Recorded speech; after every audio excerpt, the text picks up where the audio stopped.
It is 6:30. I'll call this meeting of St. Mary's City Council to order. Roll call, please. Bub, Here. Overman, Here. Chrisman, Here. Willoughby, Fitzgerald, Here. Muhlenhag, Here. Slagle. Here. All rise, please join me in the Pledge of Allegiance.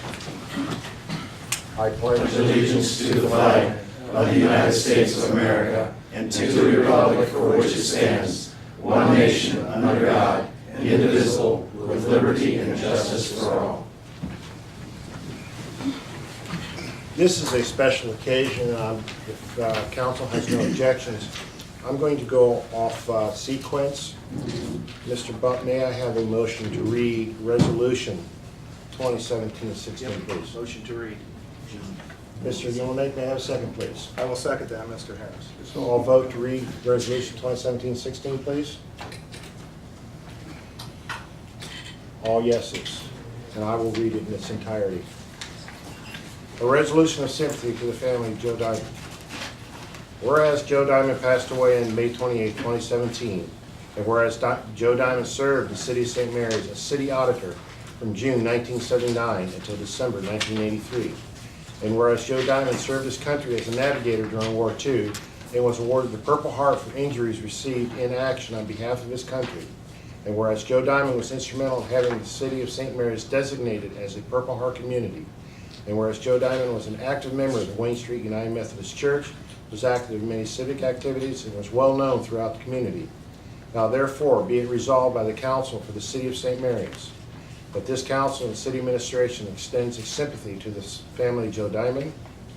The City of St. Mary's recognizes the contributions that Joe Diamond made to our community and his efforts to make St. Mary's and the surrounding area a better place to live. May his dedication and service to be an example for us all. And that the Clerk of Court is directed to deliver a copy of this resolution to the family of Joe Diamond. We all knew Joe. Mr. Yonah, may I have a motion to pass, please? Motion to pass. Mr. Bub? Second. All council vote to pass, please. All yeses. Mr. Mayor, do you care to give the honors?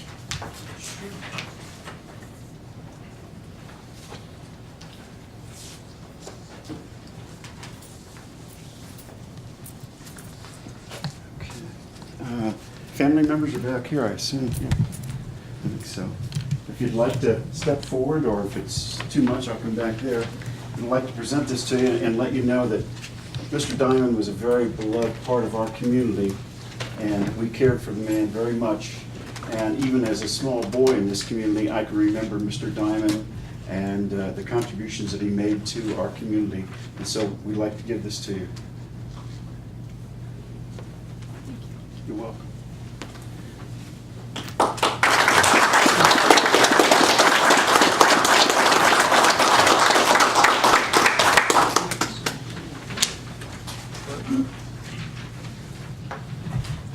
Thank you. Moving on back in sequence now. We all received a copy of the minutes of the last meeting. Is there any questions or comments from council? That may I have a motion to accept the minutes, please. Mr. Coleman, Mr. Chrisman? Council vote? All yeses?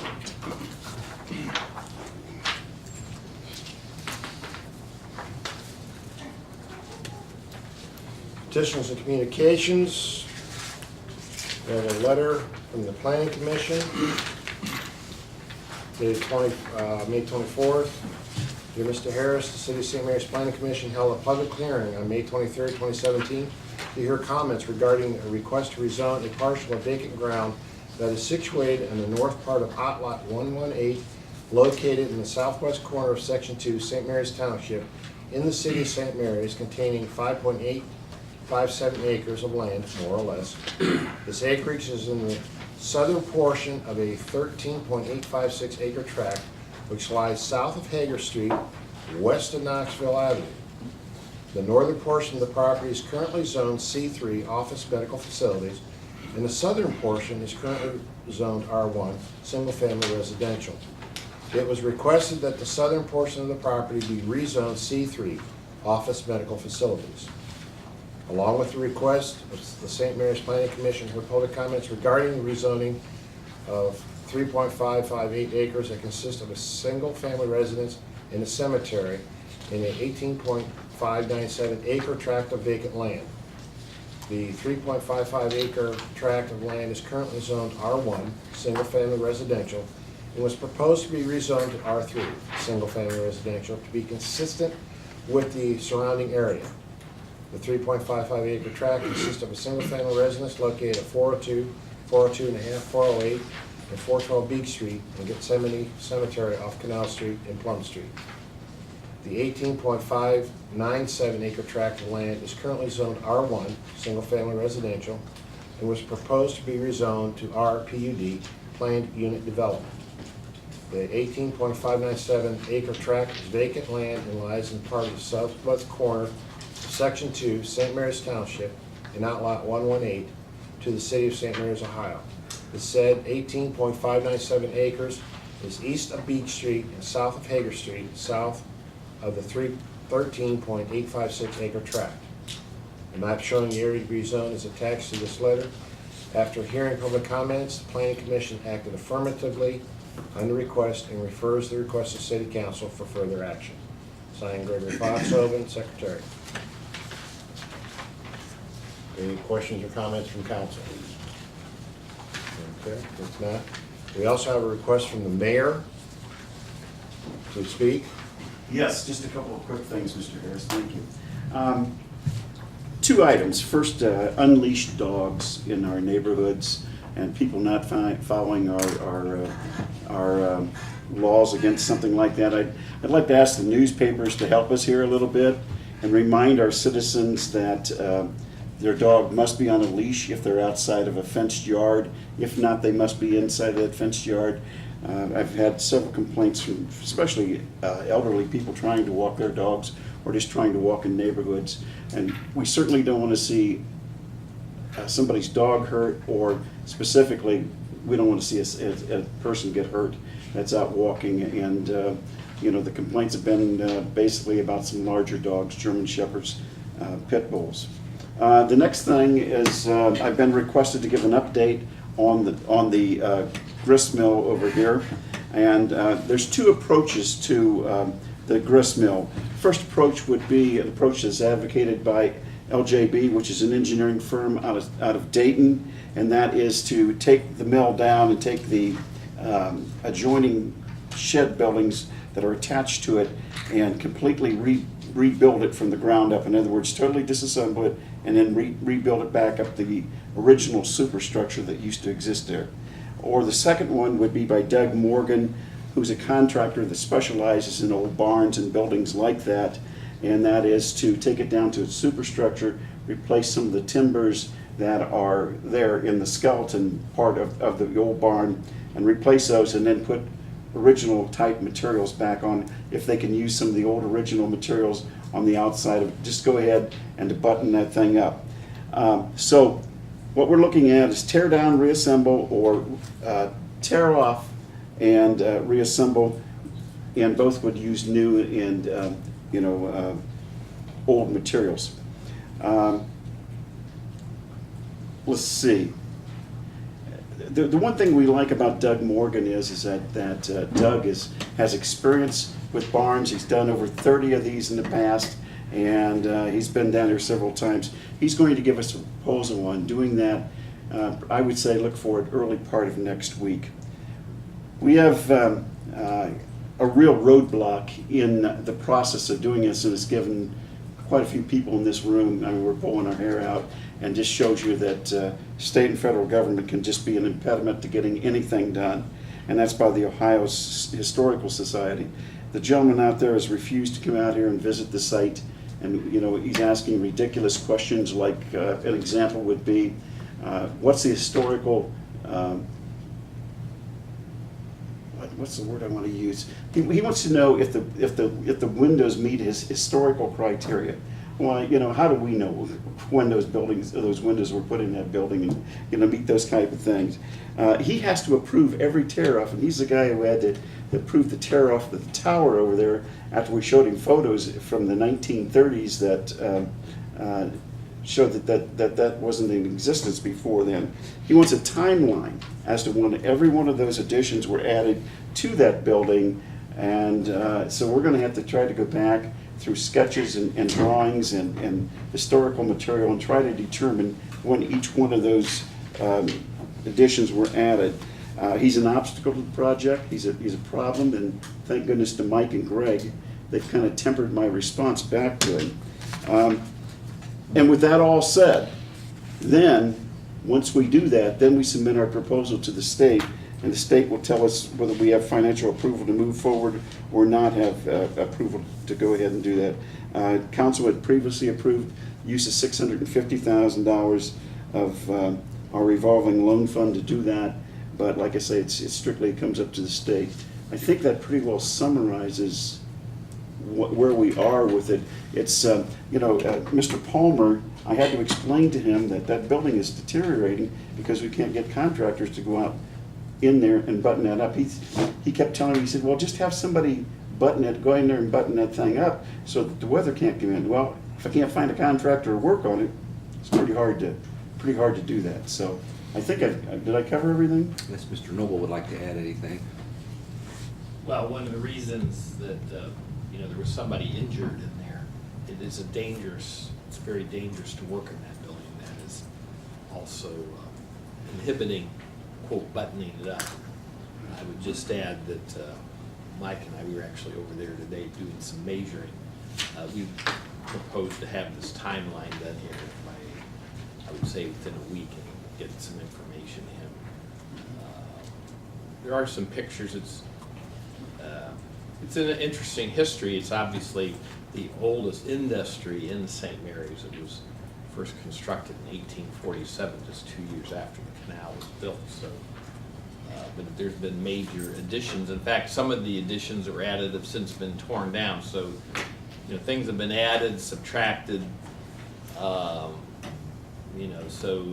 Through photographic evidence and some newspaper articles, I think we have a fairly good handle on that timeline. But things have been removed in the past that were added. So it wasn't a residence. It wasn't a it was a working mill. So really, it is an old barn. When you get right down to it, it was an old barn. People didn't live in there. They didn't work. It was used to store grain. And that type of expertise to work on that is hard to come by. But those people do exist, and we're familiar with a couple of, Doug Morgan especially. Doug Morgan is really Yeah, absolutely. expert. Yeah. Any questions? Anybody in the audience, question? Kind of a frustrating thing for some of my staff and myself. Any questions or comments, council? We also have Mr. Usbarger. Thank you. President Harris, Mayor McGowan, members of council, my name is Andrew Augsburger. For the last 20 years, I've served Auglaize County as the assistant prosecuting attorney. Ed hired me in January 1997, and I am now a candidate to be the next judge of the Auglaize County Municipal Court. So I wanted to take this opportunity to introduce myself to you. I obviously know Ken and Foxhoven from working law enforcement for all these years. I also know Mr. Noble. I believe my 20 years of service to this county qualifies me for the next judge. I spent the first 15 years prosecuting in municipal court. Most of those years I was prosecuting the cases that dealt with St. Mary's. We split the county in two halves. One assistant does the Wapak half, one does St. Mary's. But most of the time I did the St. Mary's half. The last 5 years I've been the senior assistant prosecutor, handling some of the more serious felonies. A couple murder cases and now some very serious rape charges are going on in this county. My wife and I live in Wapakoneta. I've lived there since 1998. But our three children who we are raising in Auglaize County all attend Holy Rosary Catholic School here in St. Mary's. So I wanted to take this opportunity just to introduce myself so you can put a face to the candidate who's running for judge. I said I've been working here for the last 20 years. If you have any questions, I can answer a few questions, but I know you want to get on to your normal business and don't want to be delayed by an attorney who likes to talk too much. I've never had that problem. Any questions, comments from council? Thank you. Thank you. Good luck. Thank you. Hey, Mr. Harris, I do have one item. Yes, please.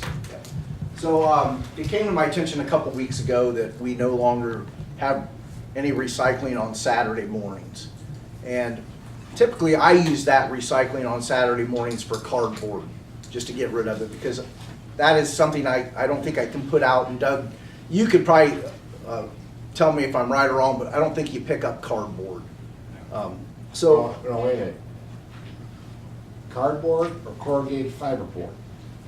cardboard. Paperboard, we don't pick up corrugated cardboard. Corrugated fiberboard, okay. Okay. So with that, I'm just kind of looking for another outlet, and I know I can go to the township, although I would like to see something in St. Mary's a little more convenient for all of us to go to. So that's the topic I wanted to bring up, and if we need to move it to solid waste committee, that's fine to discuss. What's council's wishes? Is that because of the lack of, I mean, was the nonprofit groups that were, they were no longer able to step up on that, or what? You're talking the Saturday drop off? Right. Yeah, the funds, the commodity prices have been so low, there's no money in it for them. So I used to have people calling 6 months in advance, putting their name on a list, and it just dropped off to, the last couple of groups made $20. They're not gonna screw their Saturday up for $20. They can do something else and make more money. Just the commodity prices just dropped out, and it's not worth it. Is there an option for the cardboard though? Is there an option? Just the township. Yeah. They can't take the direct out there, just recycle. You can take it out there too. Yeah. Yeah. They're open 8 to 4:30. You can drop it off there anytime. Yeah. And the township kind of put that out there for that purpose to use. Do we have an option to put somewhere a drop off in St. Mary's for cardboard?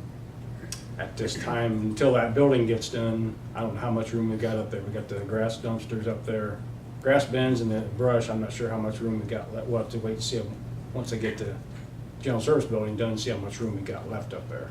And then you gotta have somebody man it. Okay. Well, I'd like to see that thought entertained, at least down the road. If we can't do it right in the near future, when that building is done, I would like to see us discuss it again then. I'd like to see it discussed, but I'd like to see what the cost is gonna be.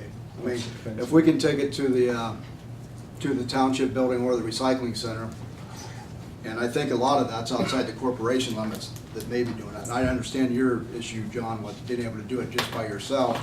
But my concern is, I think the refuse department's probably at break even.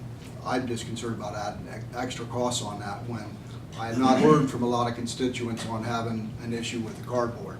I'd like to be able to keep our costs to a limited amount, especially if we're still offering it through the township or through the county recycling building. Essentially, you're only looking, a few more minutes if you're going from the city It's almost in our grove. backyard, I mean. Right. We have to Yeah. So, but I agree, John, it should be looked at, but I think when it gets looked at, we have to know what that cost is too. Well, I think every other city around St. Mary's, and you can correct me if I'm wrong, has some type of recycling drop off. I know even McCartyville has a drop off that's recycling. And the reason that was is because when we set up the curbside recycling program, we basically wanted to have a low-cost alternative for people within the corporation limits, and that's why we've done that. That's a lot better than the drop-off anywhere else. And the reason that the volunteers were put in place, it was because they wanted an option for the people outside the corporation limits, also to allow for those items that can't be picked up on a truck. If you look at Doug's truck, there's only so much room on there, and that's why you can't pick up cardboard. And then when it was first developed back in '94, the issue was then, as long as the volunteer groups could run that operation, we were okay, because it wasn't really a whole lot of money out of the pocket of the city. And they were taking care of an issue with us, but if we're not getting the volunteer groups, and it's gonna come back to us, I'm not sure if it's cost effective. And I don't know what those numbers are, John. It may be something we can do, but that's my first concern. Mr. Minutes, you were, One other thing, another reason why the the Saturday drop-offs dropped off is because the county put that drop-off out there at the township house. A lot of our business on Saturdays was coming from that direction. So by them putting that, as soon as they put that in out there, it started dropping off big time. How long has that been out there? I mean, it's been out there for years that I can remember. It's been out there, I know, 2, 3, 4 Probably, years. you know, it slowly has declined to where, you know, we used to get all those people from that south side of the lake come to our drop-off, and that dwindled off. That's a county recycling center, right? Right, Yeah. And can the county put one in here in St. Mary's then? possibly. That'd be a good option, because they go to the other villages to pick up, so that would be another thing we could They're look at. transporting it already, so. The one out at St. Mary's Township Center, they had a sign out there. And it was for township people, not for city people. That was their sign. Is there a cost associated with dropping it off at the recycle center out there? Just bring it out and they'll take care of it. You get it to the door and they take care of it from there. Yep. Would that be something that we would talk to somebody like Scott Cisco about? Probably, yeah. And he'll have to apply for a grant. He's getting those dumpsters through a grant. I could do the same thing if we want to initiate that. But you're probably talking 25, 30,000 to set up enough bins in a truck to do those roll-offs. Now, might be able to work out a deal where they can use their truck and pick up our bins, but there's gonna be a cost involved, and we're gonna have to split the cost. Are the other locations manned, do you know? None of them are manned, but I know for a fact that the township there's a gentleman that's out there probably 25, 30 hours a week, and he babysits that big time. He's dedicated to it, and he's out there breaking cardboard down diligently every week. Every time I've been out by there, he's out there correcting Is stuff. there, I know there was a sign out there that said for non-municipal township residents only, which Yes. always irritated. Is that true for the recycling, or just, that used to be there for the brush pickup? That was for the brush. It was, well, the last time I went out there, it was hanging on the cardboard, what you're calling corrugated fiberboard trailer. It was a horse trailer. Right. Yep. And that, I mean, personally, I don't think that's enforceable, but that's nice that they have a sign. Obviously, it wasn't enforceable. I do know that several years ago. We are part of the township, by the way. I know that several years ago, there was a group of the various communities, and we all met in Wapakoneta talking about recycling. And at that time, St. Mary's, I'm going back about 10 years ago, St. Mary's was spending $150,000 a year. We were not, that's what was going out of pocket. So I made to ask, well, let's cancel recycling if it's gonna cost us that much money. Well, I understand now, I was informed at that point in time that this is federally mandated. So am I right? And I don't know. No, So, I don't think. I don't think so. The state, I was there when the state adopted the solid waste plan, and they can make you inactive, but they can't force. Obviously, we had, back in the 90s, we had to pass all those things to start a recycling program. We started the initial cycling program, but the state doesn't have authority over us to legislate for the money to do that. So essentially, we did the baseline recycling, and then anything beyond that's up to the city's control. Now, some people may argue on that, but I'd hate to have anybody from the state coming in and tell us how much money we have to spend on recycling.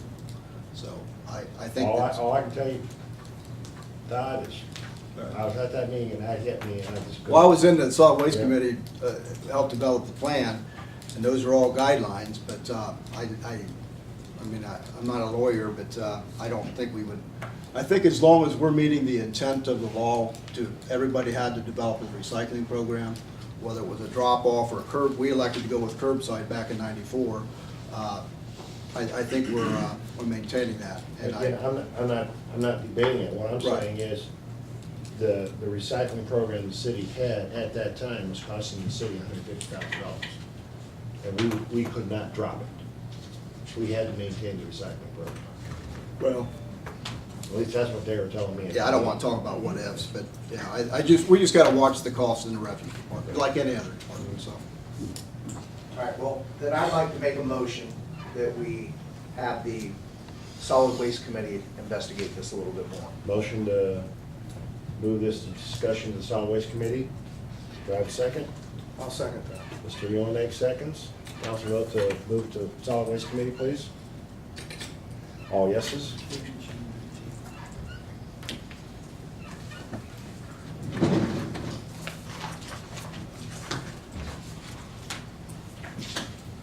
And we'll have to get with Robin when she gets back and You're looking at it next week, maybe, John, or not? Whenever the committee can get together. yeah, we'll have to get with Robin, see what's going on there. Also, this was on my desk. I don't know if you all got a copy of it from the Ohio Department of Transportation to Craig Moeller. Small City Program, the application that was filed has not been selected for this year. Small City Program received 26 applications for a total request of over $54 million. The program received an annual allocation of only $10 million, so. After the first of the year, they will be soliciting projects for the fiscal year 2020 program and been invited to resubmit. So, we didn't get this thing. We're disappointed, but we're not surprised. We believe that we stand a very good chance to receive the grant for the pedestrian bridge. Like the last time we were denied on the pedestrian bridge, we'll meet with the state, we'll figure out how do we make this look better, and we'll reapply. But we're not surprised, just disappointed. You gotta keep plugging away there. Yeah. Any questions or comments from council? Not moving on to reports of city officials, we have the mayor's report. Mr. Harris, I have nothing further to add to that report. Okay. Any questions or comments from council? We also have the tax commissioner's report. Mr. Harris, I have nothing to add to the tax commissioner's report.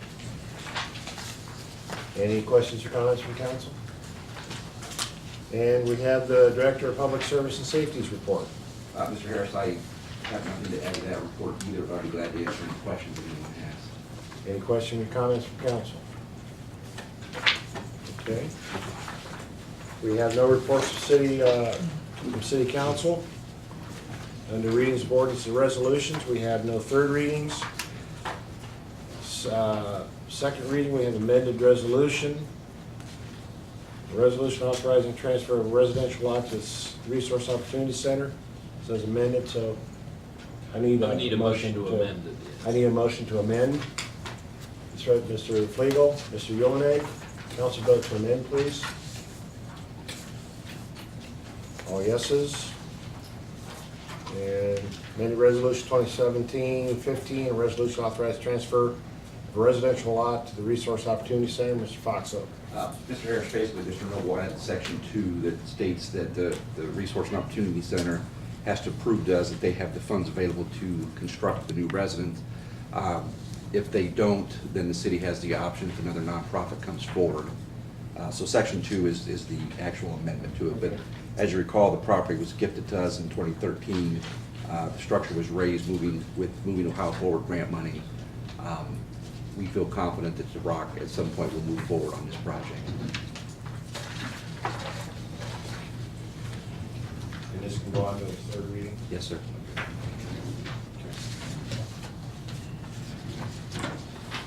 Under new legislation, we have ordinance 2017-11. May I have a motion to read, please?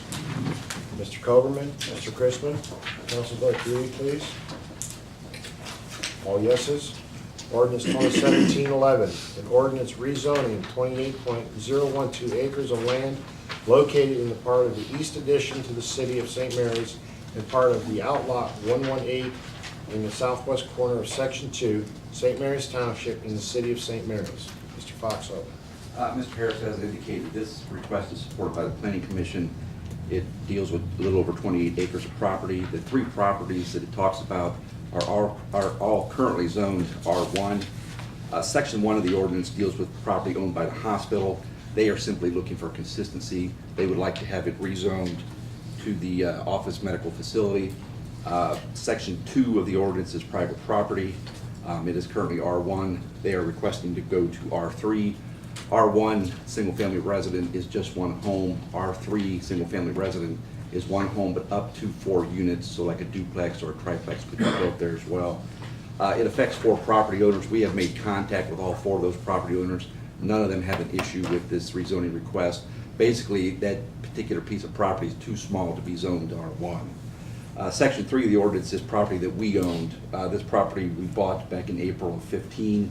We will retain possession of this property.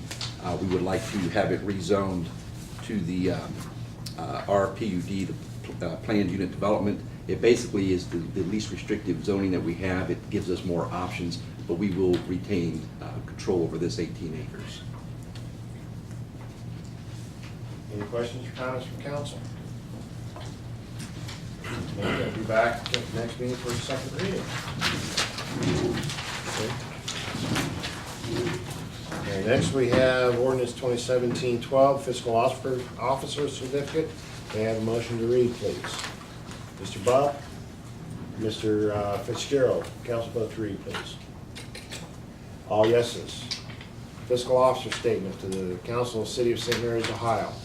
As fiscal officer of the City of St. Mary's, Ohio, I certify in connection with your proposed issue of bonds in the maximum principal amount of $68,500 of bonds for the purpose of paying the property owner's portion in anticipation of the collection of special assessments of the cost of improving Spruce Street between certain termini by constructing curbs, gutters, sidewalks, combination sidewalks and curbs, drive approaches, asphalt pavement, and the repair thereof, together with necessary related improvements and appurtenances thereto, the improvements, that the estimated life or period of usefulness for the improvement is at least 5 years.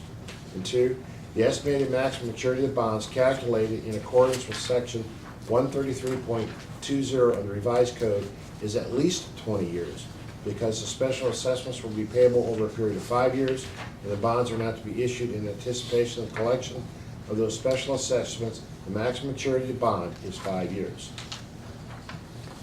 Mr. Harris, this is an annual ordinance that we do as part of the process. This, of course, involves Spruce Street. It was reconstructed from Spring Street north of McKinley Road. As everyone knows from previous legislation, we had a short-term 1-year note to pay the property owner's share. That note is due July 8th. So this will be a manuscript bond. We'll basically borrow money to ourselves and pay it back. It's a 4% interest that we will receive. The property owner's share will be assessed to the property owner's property tax over the next 5 years. We would like to get this process started as soon as possible, so we would request that it be passed under suspension of the rules. We have a request to suspend the rules on ordinance 2017-12. What's council's wishes? Mr. Coverman. Motion to suspend the rules and move forward. Motion to suspend by Mr. Coverman, second by Mr. Crispin. Council vote to suspend, please. All yeses. May I have a motion to pass it? I'll make a motion to pass. Mr. Ullinaik, Mr. Flegel. Council vote to pass, please. All yeses.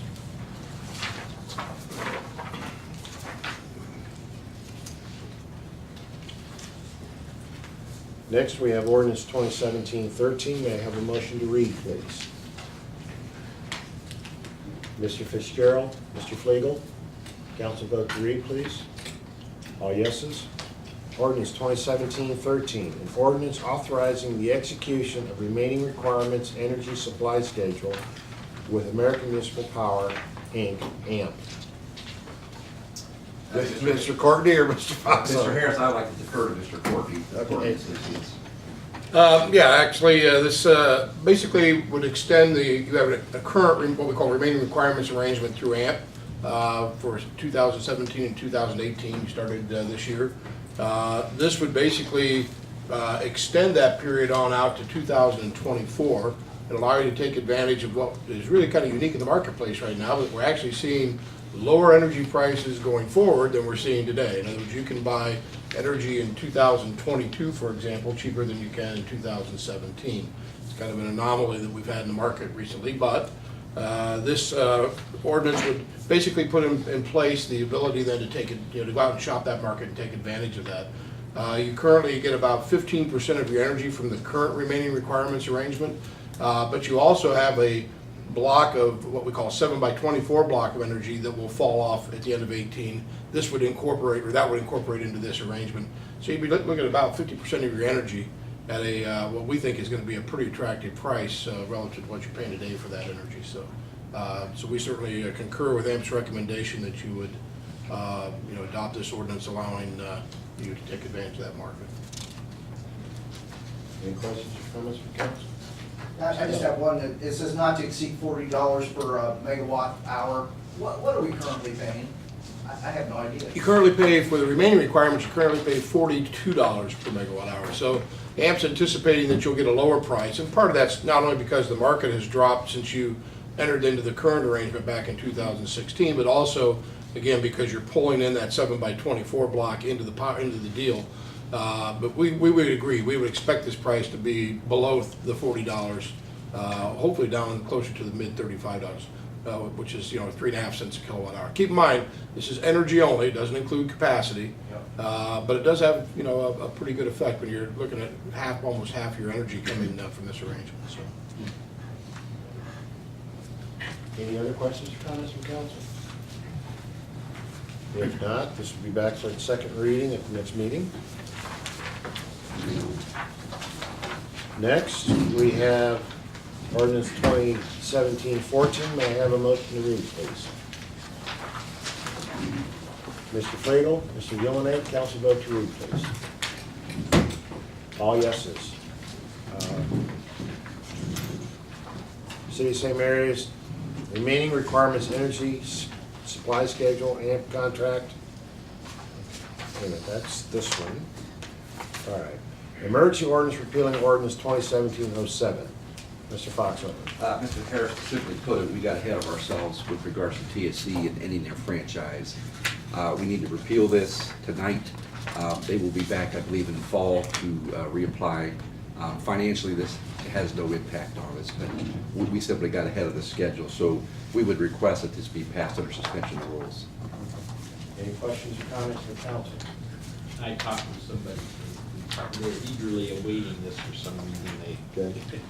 So, I don't know if it was our fault so much as TSC wanted this, and they got ahead of themselves, and they can only apply so many months before the franchise ends, so they can only apply like in September, so. Correct. And the ordinance says they applied, well, they haven't applied legally, so the state just wants us to take this they want back. this to go away. Right. yeah. Okay. We have a request to suspend the rules. What is council's wishes? Mr. Coleman? Motion to suspend. Motion to suspend, Mr. Coleman, second by Mr. Christman. Council vote to suspend, please. All yeses. May I have a motion to pass then? It's an emergency. Mr. Flegel? Mr. Christman? Council vote to pass, please. All yeses. Thank you. Next, we have ordinance 2017-15. May I have a motion to read, please? So Mr. Yellowknight, Mr. Flegel, council vote to read, please. All yeses. Ordinance 2017-15, emergency ordinance authorizing obtaining consulting assistance for CHIP home improvement income. Mr. Harris, I've asked Mr. Burkholder to be prepared to speak about this tonight.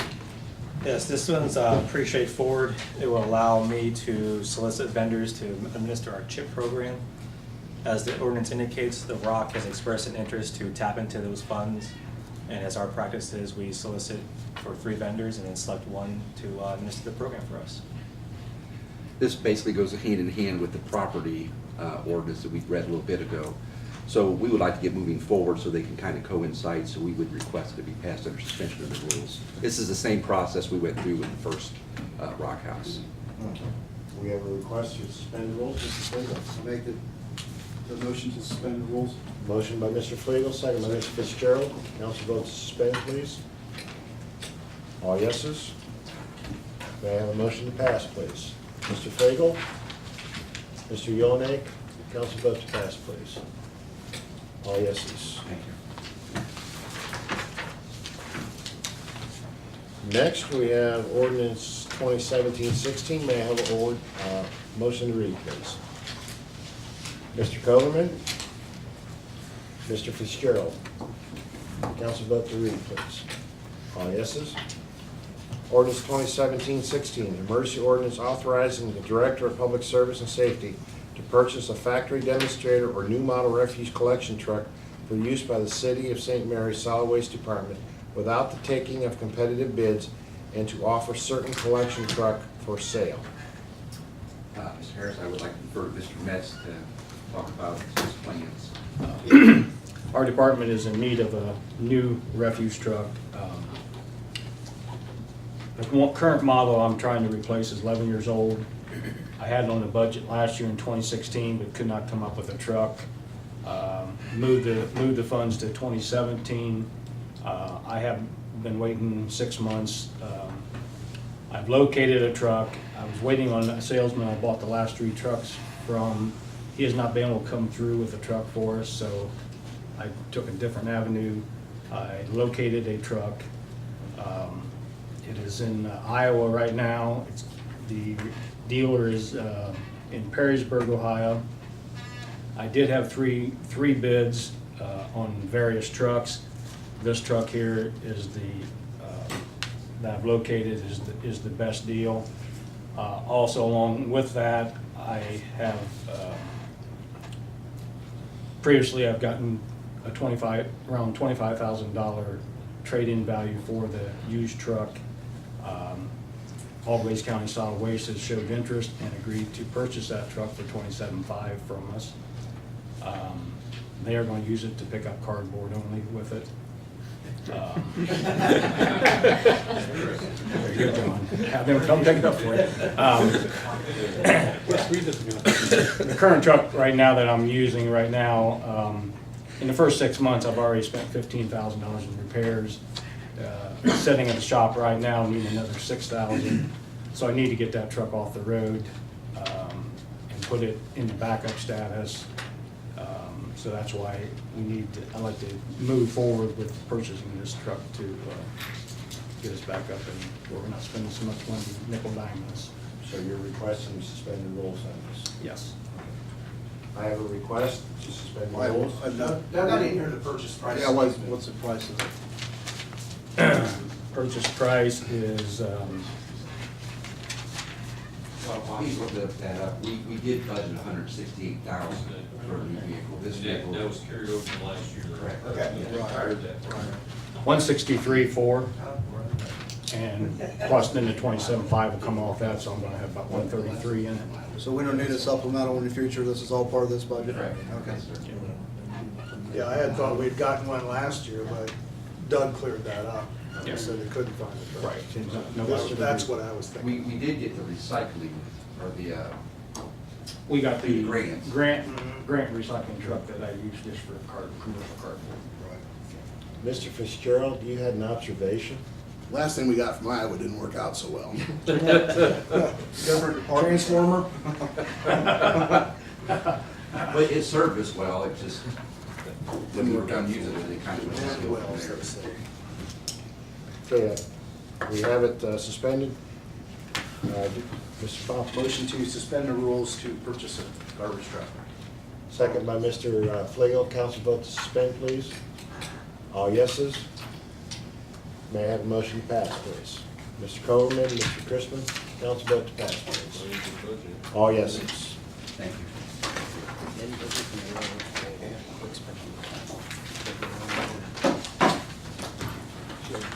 We have a request to, for miscellaneous business and clothing, we have a request for a streets and sidewalks committee meeting, June 19th, 5:15.